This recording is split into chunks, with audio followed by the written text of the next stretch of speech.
Cerita Bebel, si kucing nakal. Di sebuah kampung kecil ada seekor kucing namanya Bebel.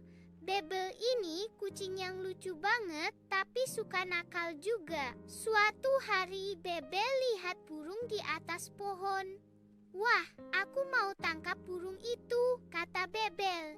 Tapi burung itu terbang tinggi banget. Bebel coba loncat tapi malah jatuh ke tanah.